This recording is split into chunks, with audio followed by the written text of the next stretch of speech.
happen eventually. 하나님께서 오늘 우리에게 주신 말씀은 데살로니가전서 4장 1절부터 2절 말씀입니다. 말씀을 봉독하겠습니다. 그러므로 형제들아 우리가 끝으로 주 예수 안에서 너희를 구하고 권면하노니 너희가 마땅히 어떻게 행하며 하나님을 기쁘시게 할 수 있는지를 우리에게 배웠으니 곧 너희가 행하는 바라 더욱 많이 힘쓰라. 우리가 주 예수로 말미암아 너희에게 무슨 명령을 준 것을 너희가 아느니라. 아멘. 아멘. 자리에 앉으시 바랍니다. 지난주 저희는 성도의 참된 교제라는 제목으로 함께 말씀을 나눴습니다. 오늘은 패러다임 시프트라는 제목으로 여러분들과 함께 좀 말씀을 나눠보겠습니다. 데살로니가 전서는 총 5장으로 구성되어 있습니다. 이 5장으로 구성된 데살로니가 전서는 크게 이제 두 부분으로 나눌 수 있는데요. 1장부터 3장과 4장과 5장으로 나눌 수 있습니다. 1장부터 3장이 데살로니가 교회에 대한 바울의 칭찬, 데살로니가 교회가 어떠했는지를 다룬 그 내용이라면, 이제 4장부터 5장 이 두 장의 내용은 데살로니가 교회에 대한 바울의 권면과 교훈이다라고 말할 수 있습니다. 그러니까 앞부분이 약간 칭찬에 가깝다면 이제 뒷부분은 데살로니가 교회가 가지고 있었던 어떤 문제들에 대해서 실천적인 그리고 구체적인 문제에 대한 어떤 바울의 권면, 교훈이 담겨 있습니다.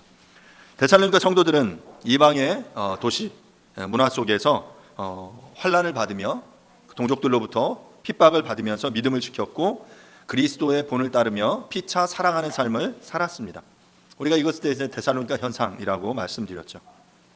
이 불신 문화 속에서 구별된 하나님의 사랑을 쫓아가는 그 삶을 살아냈는데요. 이제 바울은 데살로니가 전서 4장에서 구체적인 삶의 문제를 다루면서 이제 하나님을 기쁘시게 하는 삶을 그럼 구체적으로 어떻게 살아낼 수 있는지에 대해서 이야기를 하고 있습니다.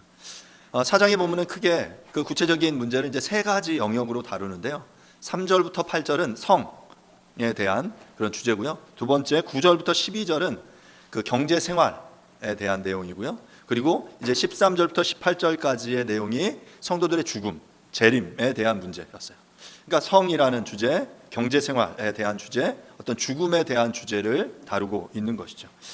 어찌 보면 이 세 가지 주제는 데살로니가 교회만이 아니라 지금 이 시대를 살아가는 우리 모두에게도 굉장히 중요한 주제다라고 말할 수 있습니다. 그런 의미에서 볼 때 우리 기독교 신앙은 우리의 삶과 굉장히 밀접한 관계를 맺고 있다라는 것을 알 수 있죠. 삶과 무관한 종교는 신자들의 구체적인 삶에 영향을 줄 수 없습니다. 그런 의미에서 이 4장에서 다루고 있는 이 세 가지 주제는 우리의 삶에 있어서 매우 중요한 주제이고 지금도 맞닥뜨리고 있고 언제라도 우리의 삶에 어떤 우리의 발목을 잡을 수 있는 그런 주제다라는 사실을 우리가 기억하고 이 내용들을 잘 배우고 또 이 배운 내용을 가지고 잘 실천할 필요가 있습니다. 그렇다면 이러한 어떤 구체적인 이런 삶의 어떤 문제들, 이런 주제들을 어디에서 어떻게 배울 수 있을까 우리가 생각해 볼 필요가 있죠. 사람들은 보통 이런 삶의 구체적인 문제들에 대해서 자신이 속한 공동체에서 그 삶을 배웁니다. 특히 아이들에게 있어서 이런 공동체는 굉장히 중요하죠. 아이들이 만나는 이 삶을 배우는 이 가장 첫 번째 공동체는 바로 가정입니다. 아이들은 가정이라는 공동체를 통해서 말하는 방법, 생각하는 방법, 느끼는 방법, 그리고 그것들을 표현하는 방법을 가정 안에서 배워요. 구체적으로 엄마 아빠가 이렇게 칠판에 써가면서 가르치는 그런 교육이 아니더라도 밥상머리에서 아니면 그런 삶을 나누는 요 어떤 일상의 순간순간 속에서 아이들은 그러한 내용들을 배우게 되죠. 그러니까 아이들에게 가정이 삶의 양식, 삶의 방식을 배우는 학교다라고 말할 수 있습니다. 며칠 전에 목욕탕을 갔습니다. 그날이 아마 5월 5일이었나요? 아마 그랬을 거예요. 아이들 세상이죠. 다행히 목욕탕 남탕에는 아이들이 없었습니다. 그래서 아주 평온하게 이렇게 목욕을 할 수 있었는데 끝나고 나왔는데 그 아내가 여탕이 너무 정신이 하나도 없었다 그러는 거예요. 왜 그래? 그랬더니 아이들이 몇 명 있었는데 그 아이들이 그 탕 안에서 물속에서 막 물장구를 치고 막 정신없이 노는 거죠. 그러니까 옆에 사람이 없을 때 그렇게 노는 것까지는 이해가 되죠. 근데 탕 안에 다른 어른들, 다른 사람들이 있는데도 막 그렇게 아이들이 시끄럽게 장난을 치는 거예요. 그런데 아마 그 아이들도 부모와 같이 왔겠죠. 부모가 그 아이들에 대해서 전혀 제재를 하거나 아이들에게 그 뭔가를 이렇게 가르치지 않는 거죠. 부모의 역할이 그렇게 중요해요. 요즘은 집안에 아이들이 뭐 이렇게 하나 둘밖에 없기 때문에 너무 귀하게 키우다 보니까 마땅히 가정 안에서 가르쳐야 될 예의 범절에 대해서 가르치지 못하는 경우들이 많이 있습니다. 그러니까 자기가 너무 아이들에게 있어서 너무 중요한 거죠. 자기 중심으로 세상이 돌아간다라는 걸 아이들은 어렸을 때부터 배우는 거예요. 어찌 보면 그렇지 않다라는 걸 가르쳐야 하는 것이 가정의 역할이 아닌가라는 생각을 해보게 돼요. 그렇게 가정이 전부이던 아이들이 점점 자랍니다. 그렇게 이제 청소년이 되면서 아이들은 다른 공동체에 속하게 됩니다. 그러면서 아이들은 또래 집단 속에서 많은 것들을 배웁니다. 그 또래 집단들 속에서 서로 경쟁하고 우정도 배우고 이성에 대해서도 눈을 뜨기 시작합니다. 좋은 것만 배우는 건 아니죠. 욕도 배우고 세상에 대한 가치관도 배웁니다. 나쁜 짓도 배우죠. 특히 남자아이들이 더 자라서 군대에 가면 또 많은 것들이 달라집니다. 집에서 어리광 부리던 아들이 군대에 가서 몇 달 생활하고 나오면 군인이 되어서 나타납니다. 제법 말투도 바뀌고 제법 각이 잡힌 군인의 모습을 갖추고 나오는 것이죠. 이처럼 그가 속한 공동체 안에서 생활하는 것, 그래서 그 삶의 태도를 배워가는 것, 이것들은 굉장히 중요하고 굉장히 의미 있어요.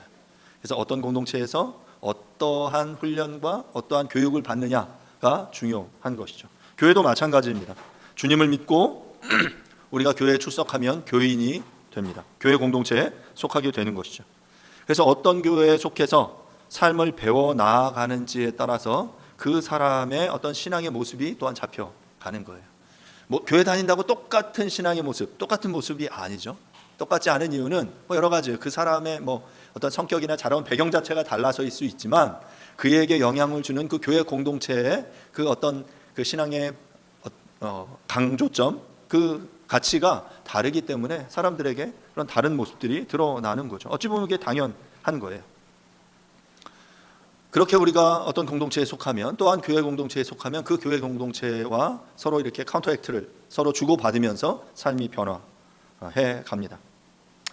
사랑하는 여러분, 여러분들은 교회 공동체를 통해서 어떠한 변화를 경험하고 계십니까? 어떠한 변화를 우리는 이 교회 안에서 바라야 할까요? 어디서 배워야 할까? 또는 어떻게 배워야 할까도 또한 중요해요. 제가 최근에 같이 이렇게 공부하는 간사들과 같이 이제 공부했던 주제 중에 하나가 이제 의도적인 학습에 대한 그런 주제를 좀 다루면서 공부했던 적이 있습니다. 그때 이제 봤던 책이 뭐였냐면 1만 시간의 재발견이라는 책이었어요. 그 전에 이제 예전에 봤던 책이 1만 시간의 법칙이라는 책을 봤거든요. 그 책의 주제는 뭐냐면 무언가 내가 어떤 한 가지 주제 일에 대해서 1만 시간을 투자하면 그 분야의 전문가가 된다라는 거예요. 그러니까 직업적인 영역에서 마찬가지죠. 벽돌을 쌓는다라고 말할 때 그 일을 1만 시간 꾸준히 해나가면 그 분야의 전문가가 되는 거죠. 그리고 어떤 운동을 한다, 아니면 어떤 내가 레저 활동을 한다라고 할 때 그것에 1만 시간을 내가 투자하냐 않느냐가 바로 프로와 아마추어를 가르는 기준이다라고 말하는 것이 1만 시간의 법칙이라는 책이었어요. 그래서 이제 모든 분야에서 그만큼 오랫동안 꾸준히 연습하면 된다라는 게 이제 그 책이었다면, 이번에 이제 다시 읽은 책은 1만 시간의 재발견이라는 책인데, 이 책은 이 앞에 내용을 조금 까면서 그렇게 아무리 1만 시간을 한다고 해도 다 전문가가 되는 것 아니다, 다 마스터가 되는 것 아니다라고 말하는 거예요. 그러니까 1만 시간을 노력하되 그 안에 우리가 무언가 의도적인 훈련, 의도적인 학습이 이루어지지 않는 이상 그 1만 시간은 우리에게 별 의미가 없을 수 있다라고 말하는 것이 이 1만 시간의 재발견이라는 책의 내용이었어요.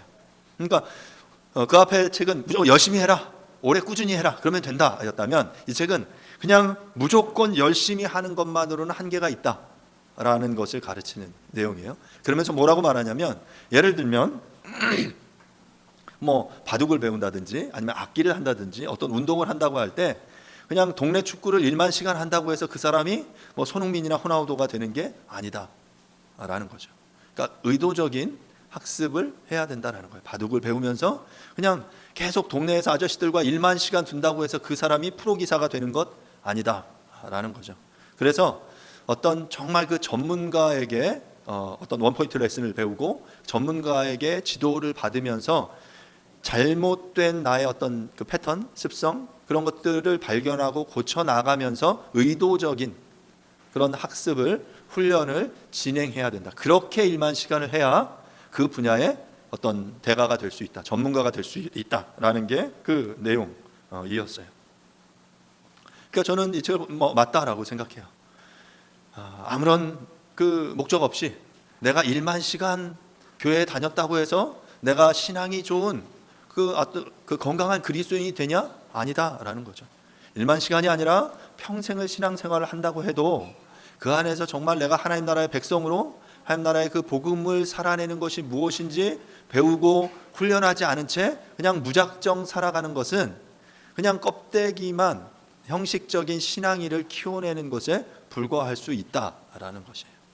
그래서 우리에게 있어서는 그 원포인트 레슨이 중요하거든요. 그 어떤 예술을 하거나 아니면 어떤 전문가에게 배우기 원해서 원포인트 레슨을 받기 위해서 저 멀리 비행기를 타고 가서 레슨을 받고 와요. 우리가 볼 때는 굉장히 비효율적이죠. 몇 시간, 며칠 교육을 받기 위해서 그 먼 나라까지 엄청난 돈을 투자해서 가는 것, 우리가 볼 때는 이거는 비효율적인 것이지만, 하지만 실제로 그 포인트 레슨을 받는 사람들의 입장에서 볼 때는 그들에게 있어서는 굉장히 중요한 부분이다라는 거예요. 제가 아는 한 그 선교사님이 이런 이야기를 했어요. 자기 아들이 바이올린을 배우는데 바이올린을 제법 잘 한대요. 그래서 열심히 이렇게 훈련을 시키고 연습을 하는데 이제 어느 이게 더 이상 늘지 않는 어떤 이제 지점에 부딪혀서 좀 고민을 하다가 어떻게 할까 하다가 주변에 정말 그 바이올린을 잘하는 어떤 분을 소개받아서 그분에게 아들을 데리고 갔습니다. 아들을 데리고 갔더니 그분이 한번 바이올린을 켜보라고 했대요. 그래서 아주 멋지게 연주했겠죠. 그랬더니 그분이 딱 들으시고 그 아들에게, 그 아이에게, 자 이제 일주일 동안 너한테 숙제를 줄 건데 집에 가서 이 바이올린을 연습해라. 일주일 동안 이것만 연습해라. 그래서 이것만 연습해라 해서 그 준 과제가 뭐였냐면 도레만 연습하라고 그랬대요. 그 이미 다 하는 건데, 그래서 일주일 동안 막 했겠죠. 열심히 했어요. 그 다음 주에도 갔습니다. 그래서 도레고레 이렇게 했대요. 그랬더니 그러면 두 번째 과제를 주겠다. 그러면 레미를 일주일간 연습해라라고 했대요.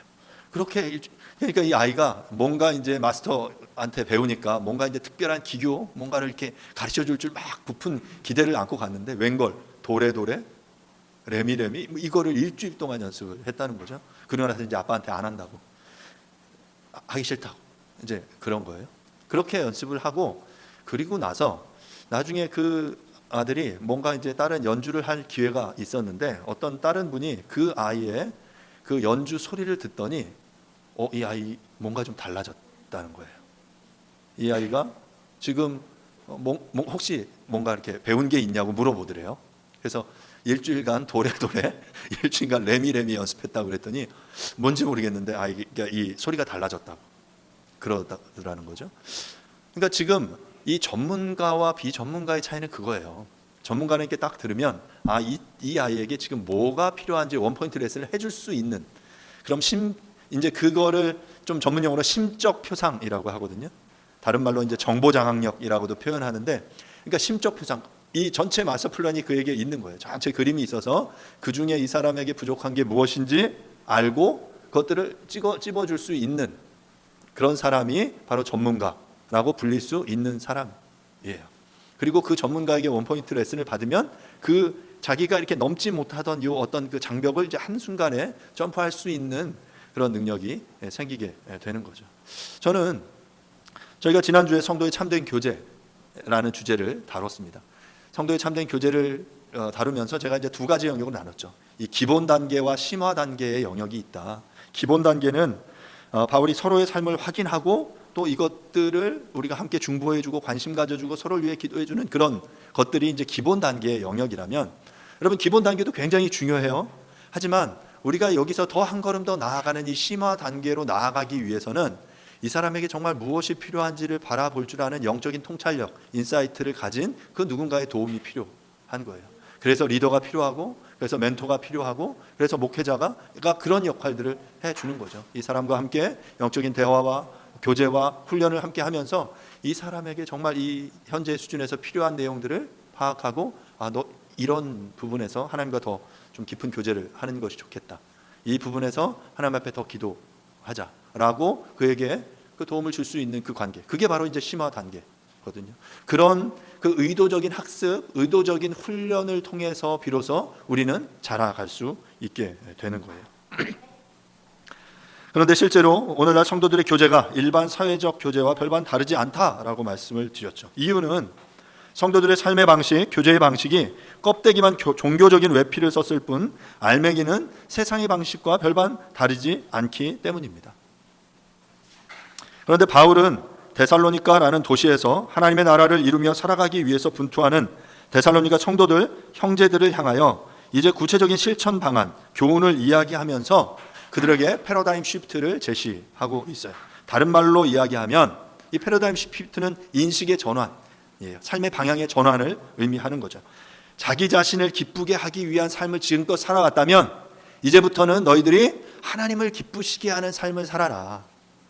그렇게 오늘 얘기하면서 그 구체적인 예가 성과 경제와 어떤 죽음, 재림에 대한 이런 주제들을 이후에 다루고 있는 거예요. 모든 사람들은 자신의 삶에 중요한 질문을 던집니다. 그리고 그 중요한 질문은 나는 누구인가? 무엇이 문제인가? 그러면 우리는 어떻게 살 것인가? 이런 주제들이에요. 이런 주제들은 우리가 마땅히 던져야만 하고 그 질문들의 해답을 얻고 나서 우리의 삶의 다음 스텝들을 걸어가야만 그것이 그 안전한 삶이에요. 그런데 지금 이 시대의 젊은이들, 청년들, 어린 친구들은 이런 앞에 중요한 인생의 질문을 던질 어떤 그 시간적 여유나 그런 생각들을 할 여유들이 없죠. 그냥 막 달려가도록 요구받는 그런 삶을 살고 그러다 어느 순간 뒤늦게 자신의 그 삶을 멈춰서 내가 지금 뭘 위해 달려왔지? 라고 자신의 뒤를 돌아보면서 이렇게 혼란에 빠지게 되는 것이죠. 자, 그러면 어떻게 살 것인가? 이 질문이 이 기독교 공동체 안에 들어오면, 그리고 우리가 크리스찬이 되었다면 우리는 이렇게 질문을 던져야 되는 거예요. 하나님 나라의 복음으로 새롭게 된 신자들에게 이 질문은 그러면 어떻게 사는 것이 하나님을 기쁘시게 하는 삶인가? 어떤 삶이 하나님을 영화롭게 하는 삶인가? 라는 질문을 우리가 던져야 한다라는 것이죠. 이렇게 삶의 방향을 결정하는 중요한 질문이 바뀌는 것이야말로 바로 하나님 나라 복음의 역할이고 그것이 핵심입니다. 바로 이렇게 이 질문이 바뀌는 과정이 바로 패러다임 시프트예요. 그 이전에는 그럼 어떻게 살까? 어떻게 그 행복을 추구하면서 무엇을 위하여 살까라고 내가 그 질문의 그 핵심이었다면, 내가 주인공이었다면 이제 하나님이 그 주인공이 되시는 거죠. 내 삶의 보좌에 그 하나님께서 앉으셔서 그러면 그 하나님을 기쁘시게 하는 삶을 내가 어떻게 살 수 있지? 하고 질문을 던지는 바로 이것이 우리에게 있어서의 패러다임 시프트라고 말할 수 있습니다.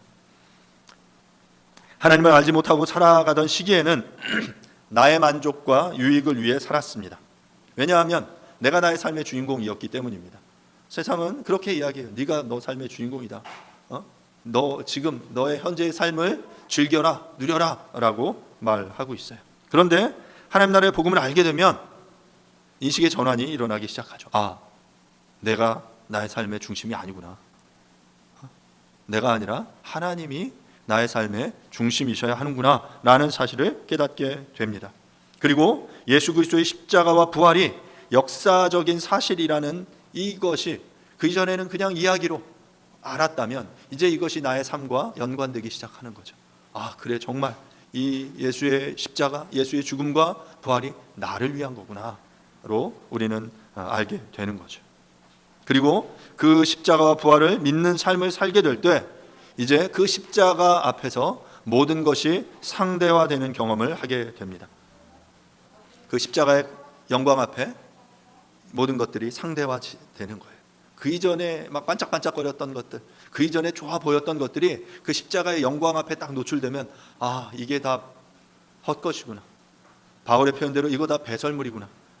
이거 다 쓸데없는 거구나 라는 것들을 깨닫게 되는 것이죠. 그래서 이 영원한 영광에 중한 것을 위해서 살아갈 수 있게 되는 거예요. 다시 말하면 자기중심성이 하나님께 반하는 죄라는 사실을 우리는 깨닫게 되는 것이죠. 그래서 더 이상 나를 위해 사는 삶이 아니라 하나님을 위해 사는 삶을 살아갈 수 있게 되는 것입니다. 그렇게 바뀌게 되는 것, 바로 그것이 패러다임 시프트라고 말할 수 있어요. 이처럼 하나님 나라의 복음을 받아들이는 일은 우리 각 사람의 삶에 엄청난 변화를 일으키는 충격적인 일입니다. 물론 사람마다 이 충격의 빈도나 강도는 다릅니다. 태어나면서부터 어떤 그 모태 신앙으로 어떤 신앙의 그 영향을 받아오면서 살아온 사람과 전혀 그렇지 않은 하나님을 대적하며 하나님에 반하는 문화 속에 살던 사람이 하나님 나라의 복음을 받아들이고 그 삶이 변화하는 그 변화의 패턴, 강도는 달라요. 하지만 중요한 것은 변화는 반드시 일어나야 돼요. 그런 전혀 아무런 변화 없이 내가 하나님 나라의 백성이 됐다? 이건 아니라는 거죠. 서양의 문화가 서양의 문화를 뭐 여러 가지로 나눌 수 있는데 서양의 문화를 이렇게 흔히 이제 중세 시대에서 근대로 넘어오는 이 시기에 중요한 어떤 포인트들이 역사적인 포인트들이 있었는데 바로 14, 15세기에는 그 르네상스가 이제 중요한 포인트였고요. 15, 16세기에는 종교개혁이라는 포인트가 있었고요. 그리고 16, 17세기에는 과학혁명이라는 포인트가 이 중세에서 근대로 넘어오는데 굉장히 중요한 그런 포인트였습니다. 그러니까 지금 이 중세에서 근대다라고 말할 때는 이제 신화가 주도하던 그 시대에서, 그러니까 종교적인 것이 삶의 중심이던 시대에서 이제 이성이 주도하는 이 삶의 시대로 넘어오는 것이 중세에서 근대로의 변화예요. 생각해 보세요. 중세 시대는, 서양의 중세 시대는 무엇이 삶의 모든 것들을 주관했냐면 기독교가 삶의 중심에 있었어요. 모든 것이 교회의 중심이었습니다. 사람들은 태어나면 호적을 이렇게 출생 신고를 하기 위해서 우리는 어디로 가죠? 지금 동사무소 갑니다. 동사무소 가서 몇 월 며칠 태어났다 출생 신고 하죠. 하지만 이 당시 중세 시대에는 아이들이 태어나면 출생 신고를 어디서 했는지 아세요? 교회 가서 했어요. 교회 가서 출생 신고를 하는 거죠. 그러니까 교회가 이 사람들의 출생으로부터 죽음에 이르기까지 삶의 전반의 모든 영역들을 책임지고 있던 시대였어요. 삶의 영역뿐만 아니라 사람들의 어떤 사고나 어떤 이성에 있어서 이제 중요한 부분이 교회였죠. 자, 그런데 기독교의 가르침이 삶의 전반을 주도하던 그 상황 속에서 르네상스가 시작됩니다. 여러분, 르네상스는 문의 부흥이라고 말하는데요. 그러니까 인문학에 대해서 사람들이 다시 조명하기 시작한 거예요. 그래서 인문학의 조명은 무엇과 연결되냐면 이제 고대 아리스토텔레스나 고대 그 인문학적인 저서들이 이제 그 라틴어로 이렇게 번역이 되면서 다시 그들의 언어로 들어와서 그것들을 재해석하기 시작한 거예요. 그러자 무슨 일들이 벌어지기 시작하냐면 이 르네상스를 통해서 이제 인본주의가 이렇게 발흥하게 되죠. 이제 인간에 대한 재발견이 그 인문학을 통해 일어나기 시작했죠. 그리고 그 인본주의 르네상스 시대에 중요했던 것들이 어떤 그 언어에 대한 그 훈련이었거든요. 그래서 이제 성경을 이제 그들의 자기 자국어로 이렇게 번역하는 그런 일들이 이 르네상스를 통해서 그 에라스무스나 이런 사람들을 통해서 일어나게 돼요. 그들이 어떤 인문학을 이렇게 중요하게 여기기 시작했죠. 그러면서 각자 자국어로 성경이 번역되면서 사람들이 이제 깨어나기 시작하는 거예요. 그 이전에 성경은 어떤 일반 신자들이 접할 수 있는 언어가 아니었어요. 그냥 라틴어로 앞에서 사제가 이 성도들 앞에서 예배 드리면 성도들을 쳐다보면서도 안 해요. 그냥 뒤돌아서 하나님을 향해 그 예배를 집전하면 그냥 예배를 쳐다보는 게 신도들의 그 예배였어요. 그렇게 괴리된 그런 예배였는데 이제 자국 언어로 그들이 성경을 접하게 되면서 사람들이 각성하기 시작하죠. 그러면서 뭐가 일어납니까? 종교개혁이 일어나요. 종교개혁을 통해서 루터나 칼빈이 이제 이 성경의 그 원어를 공부하면서 성경의 원래 믿음이 구원이 지금 교회가 가르치고 있는 그런 게 아니구나 라는 것들을 깨닫게 되는 거죠. 그리고 그것을 그 활자화된 그 인쇄술에 도움을 얻어서 그들에게 이렇게 퍼뜨리기 시작했어요. 그러자 사람들이 이제 막 각성하는 거죠. 그 이전에는 교회에서 가르치는 게 다였다고 생각했는데 이 안에만 구원이 있다라고 생각했는데 그게 아니구나라는 것들을 깨닫게 되면서 사람들이 이제 각성하죠. 그 과정 속에서 이제 과학혁명이 일어나게 되는 거예요. 왜냐하면 그 이전에는 사람들은 이 워낙 이 신앙의 이 가르침이 강력했기 때문에 이 신앙과 반하는 어떤 이론, 어떤 과학적인 메시지를 감히 상상할 수 없었고 그것을 입 밖으로 뱉을 수가 없었어요. 그래서 여러분 이 과학혁명의 시대를 연 그 최초의 사건을 뭐로 보냐면 코페르니쿠스의 어떤 천구의 회전에 대하여라는 이 논문의 발표를 과학혁명의 시작으로 봅니다. 1543년 이 코페르니쿠스가 천구의 회전에 대하여라는 논문을 발표하거든요. 그럼 이 내용은 여러분 잘 아시죠? 이 코페르니쿠스가 주장했던 이론이 뭡니까? 지동설이에요. 그 이전에 그 고대 중세의 그 신앙을 가지고 있던 교회가 주장하던 이론, 천문학의 이론은 핵심 이론은 뭐예요? 천동설. 그렇죠? 그래서 이 천동설은 바로 지구가 중심이고 이 지구를 중심으로 태양이 모은 별들이 돌고 있다라고 생각하는 것이 천동설의 주장이었어요. 그리고 사람들은 그거 너무 당연하게 여겼죠. 그 이전까지는 뭐 이렇게 지구가 평평하다라고 여겼던 시대였는데 지금 이 지구가 중심이다라고 말하는 건 너무나도 당연한 거였죠. 그들의 어떤 관측에 의해서 태양이 뜨고 가라앉고 하는 것들이 자기들의 중심이었으니까. 자, 그런데 지금 앞서 이야기한 르네상스나 이문의 부흥, 종교 개혁을 통해서 사람들이 각성하기 시작했어요.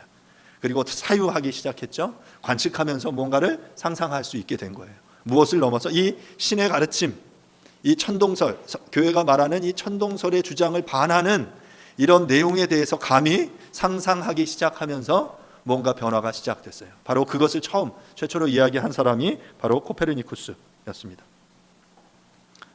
코페르니쿠스는 이 천동설에 반하는 지동설을 주장하면서 그는 이것을 논문으로 내는 것에 대해서 굉장히 고민했습니다. 이걸 내는 것이 가능한가? 낼 수 있을까? 왜냐하면 예상했거든요.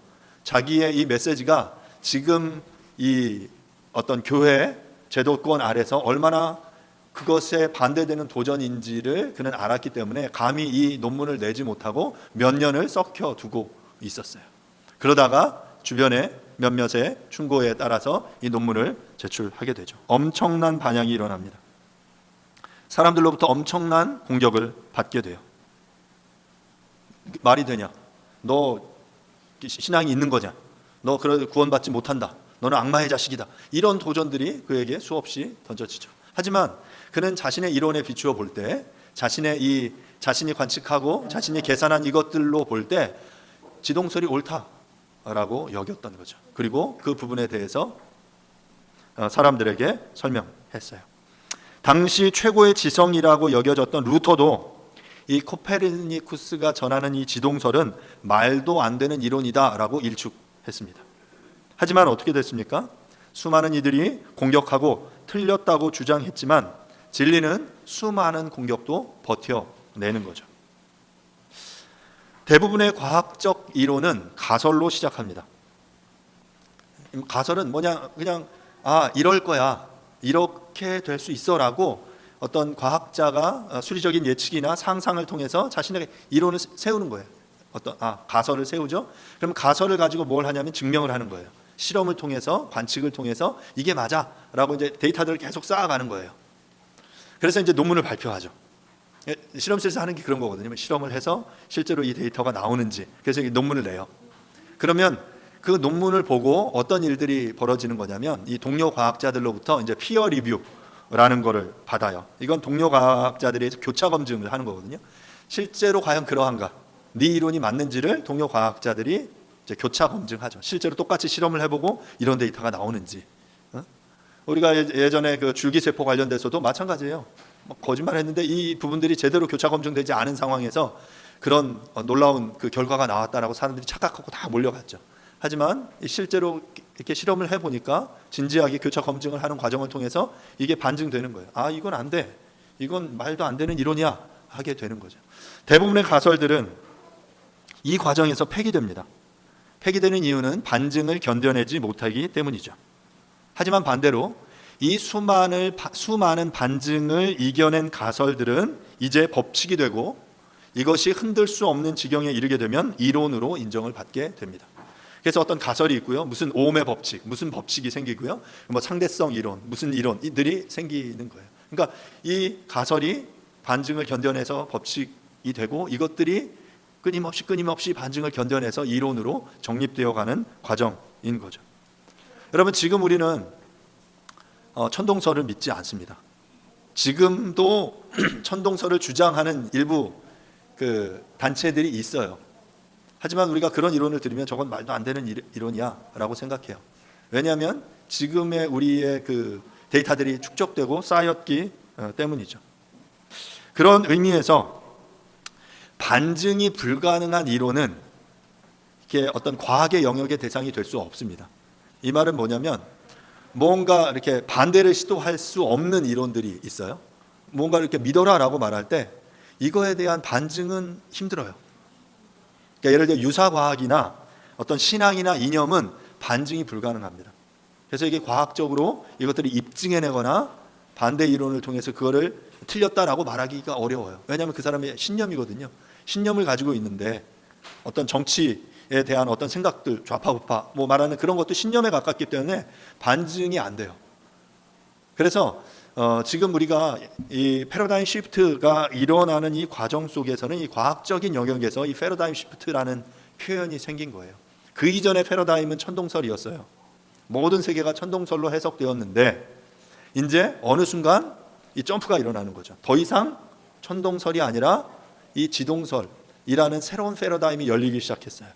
처음에는 사람들이 패러다임을 받아들이지 않습니다. 그리고 공격하고 도전했어요. 하지만 이 이론이 견뎌내는 거죠. 반증을 견뎌내고 그럼에도 불구하고 이게 옳아라고 견뎌내면 이제 사람들이 어느 순간 이쪽의 패러다임으로 옮겨가는 것, 바로 이것이 패러다임 시프트예요. 마찬가지로 하나님의 복음을 모르는 이들은 자기 중심성을 주장하며 살아가는 것은 너무나도 당연합니다. 하지만 하나님 나라의 백성이 된 이들은 더 이상 자신이 자신의 삶의 중심이라고 주장할 수 없습니다.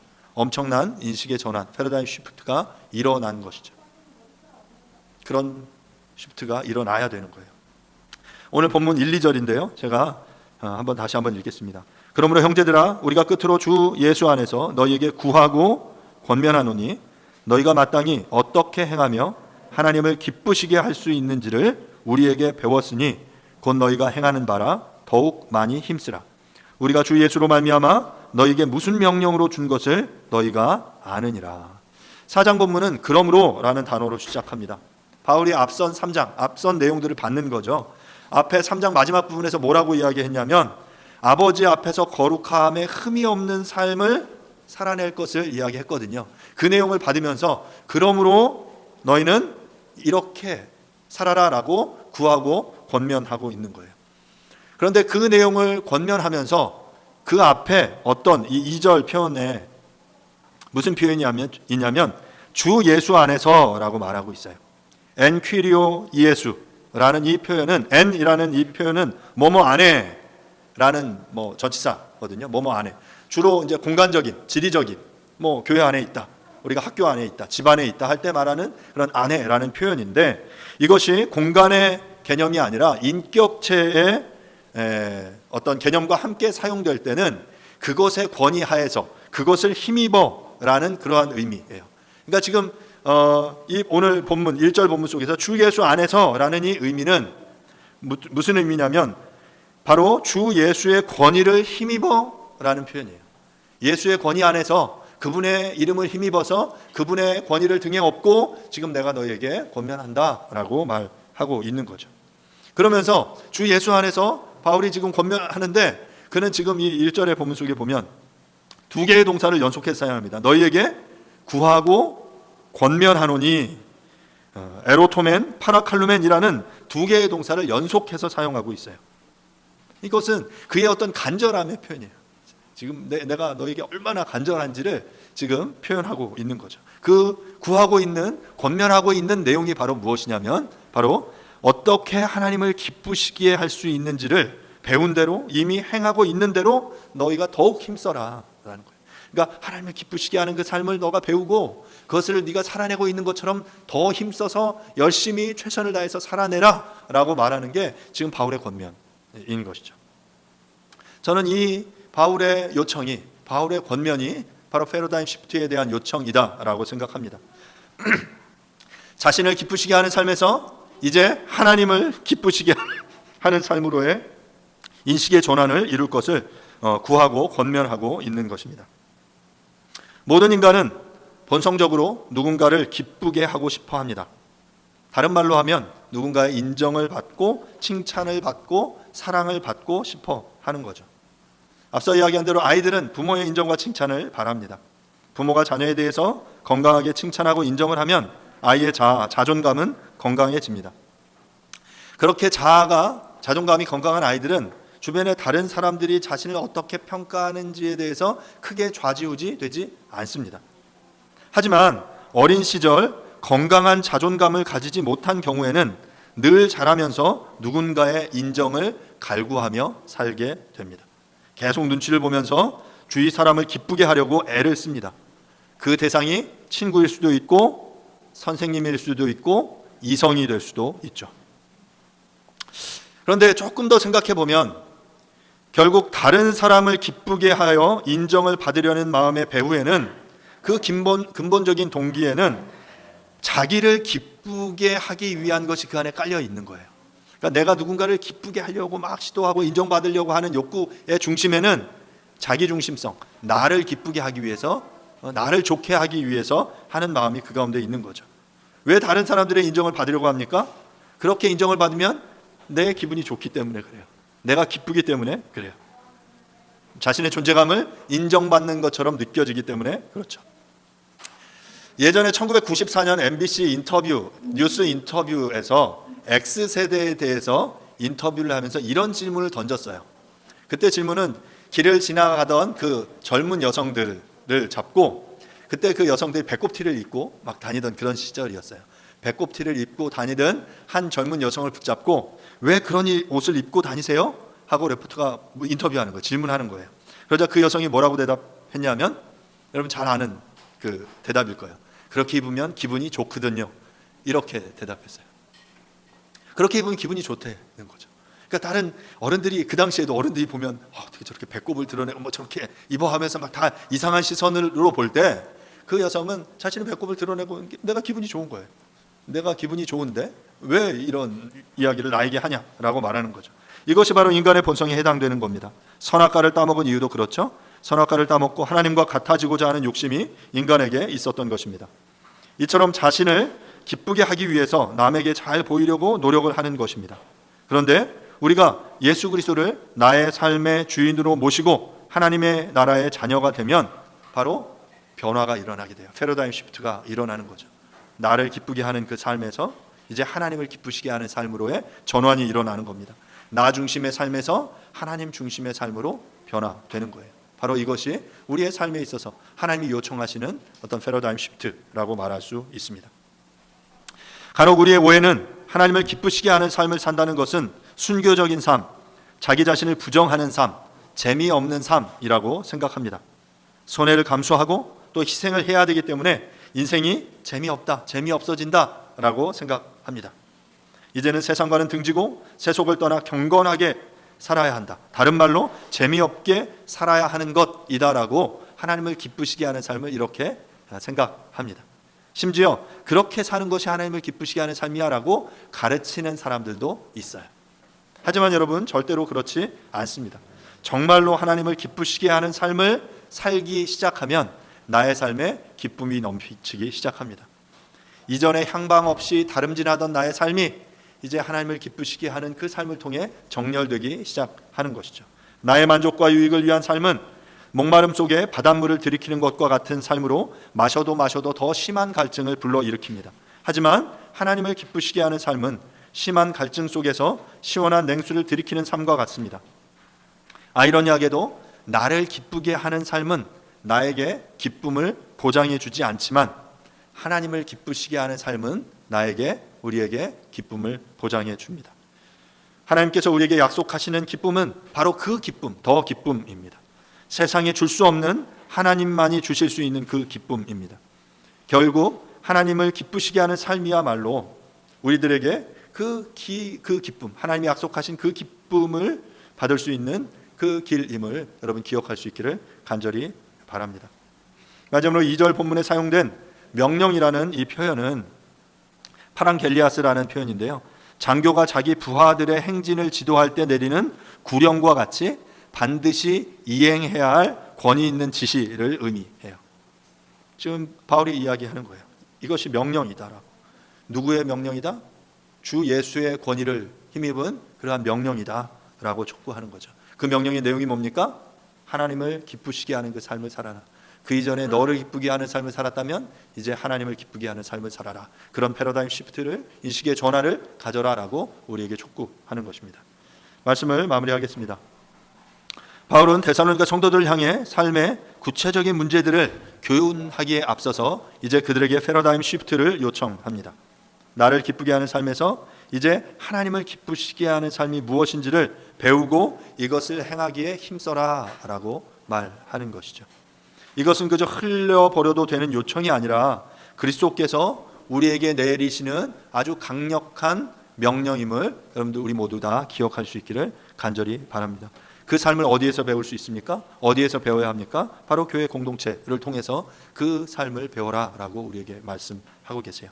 사랑하는 여러분, 우리는 그리스도 안에서 하나님 나라의 백성이 되었습니다. 하나님 나라의 백성은 자기를 기쁘게 하지 않고 하나님을 기쁘시게 하는 삶을 결단하고 이를 살아내야만 합니다. 그 삶을 살아갈 때 하나님께서 주시는 바로 그 기쁨을 누릴 수 있습니다. 온전한 패러다임 시프트, 인식의 전환을 이루고 하나님을 기쁘시게 하는 삶을 그렇게 살아내는 저와 여러분들이 될 수 있기를 간절히 바랍니다. 함께 이 시간 기도하겠습니다. 말씀을 생각하시면서 하나님, 정말 내가 하나님 나라의 백성으로 나의 삶에 어떠한 변화가 있어야 합니까? 어떠한 패러다임 시프트가 있어야 합니까? 주님, 정말 나 중심의 삶에서 나를 기쁘게 했던 그 삶에서 이제 하나님 중심의 삶, 하나님을 기쁘시게 하는 그 삶으로 나의 패러다임이 바뀔 수 있게 해주십시오.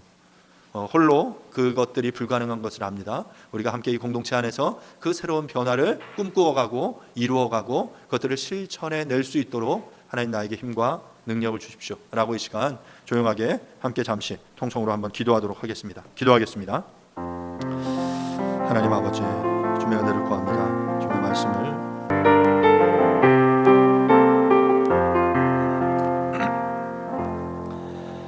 그러므로 형제들아, 우리가 끝으로 주 예수 안에서 너희에게 구하고 권면하노니 너희가 마땅히 어떻게 행하며 하나님을 기쁘시게 할 수 있는지를 우리에게 배웠으니 곧 너희가 행하는 바라 더욱 많이 힘쓰라. 주님, 내가 나의 삶의 중심이 되어서 나 자신을 기쁘게 하기 위해서 살아왔다면 이제 하나님을 나의 삶의 중심에 놓고 하나님을 기쁘시게 하는 그 삶을 살아낼 수 있기를 간절히 원합니다. 그렇게 우리의 삶의 방향이, 우리의 그 패러다임이 변화되는 그런 역사를 우리가 소망합니다. 이러한 요청이 단순히 우리가 해도 되고 안 해도 되는 그러한 이야기가 아니라 정말 반드시 우리가 이루어내야 하는 주님께서 우리에게 주신 명령임을 우리로 기억할 수 있도록 도와주시옵소서. 주님, 온전히 주님을 기쁘시게 하는 삶 살아내는 우리 모두가 될 수 있도록 주님 은혜를 베풀어 주시옵소서. 감사드립니다. 예수님의 이름으로 기도합니다. 아멘. Happen eventually.